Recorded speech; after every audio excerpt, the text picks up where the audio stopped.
कैसे हुई श्री राम भक्त जटायु की मृत्यु। शास्त्रों की बात जाने धर्म के साथ। प्रजापति कश्यप जी की पत्नी विनीता के 2 पुत्र हुए, गरुड़ और अरुण। अरुण जी सूर्य के सारथी हुए। संपाति और जटायु उन्हीं अरुण के पुत्र थे। बचपन में संपाति और जटायु ने सूर्यमंडल को स्पर्श करने के उद्देश्य से लंबी उड़ान भरी। सूर्य के असहाय तेज से व्याकुल होकर जटायु तो बीच से लौट आए, परंतु संपाति उड़ते ही चले गए। सूर्य के निकट पहुंचने पर सूर्य के प्रखर ताप से संपाति के पंख जल गए और वह समुद्र तट पर गिरकर चेतना शून्य हो गए। चंद्रमा नामक मुनि ने उन पर दया करके उनका उपचार किया और त्रेता युग में श्री सीता जी की खोज करने वाले बंदरों के दर्शन से पुनः उनके पंख जमने का आशीर्वाद दिया। जटायु पंचवटी में जाकर रहने लगे।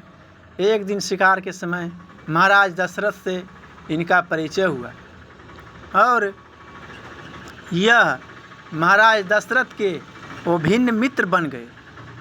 वनवास के समय जब भगवान श्री राम पंचवटी में पर्णकुटी बनाकर रहने लगे, तब जटायु से उनका परिचय हुआ। भगवान श्री राम अपने पिता के मित्र जटायु का सम्मान अपने पिता के सम्मान ही करते थे। भगवान श्री राम अपनी पत्नी सीता जी के कहने पर कपट मृग मारीच को मारने के लिए गए और लक्ष्मण भी सीता जी के कटु वाक्य से प्रभावित होकर श्री राम को खोजने के लिए निकल पड़े। आश्रम को सूना देखकर रावण ने सीता जी का हरण कर लिया और बलपूर्वक उन्हें रथ में बैठाकर आकाश मार्ग से गंगा की ओर ले चला। सीता जी का करुण विलाप सुनकर जटायु ने रावण को ललकारा। जटायु का रावण से भयंकर संग्राम हुआ और अंत में रावण ने तलवार से उनके पख काट डाले।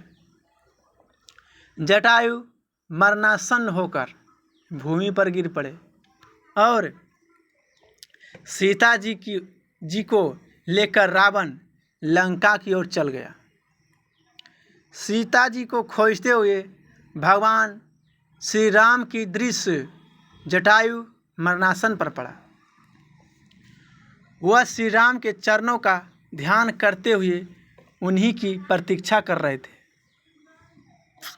उन्होंने श्री राम से कहा, राक्षस राज रावण ने मेरी यह दशा की है। वह सीता जी को लेकर दक्षिण दिशा की ओर गया है। मैंने आपके दर्शन के लिए ही अब तक प्राणों को रोक रखा था। अब मुझे अंतिम विदा दे। भगवान श्री राम के नेत्र भर आए। उन्होंने जटायु से कहा, तात मैं आपके शरीर को अजर और अमर तथा स्वस्थ कर देता हूँ।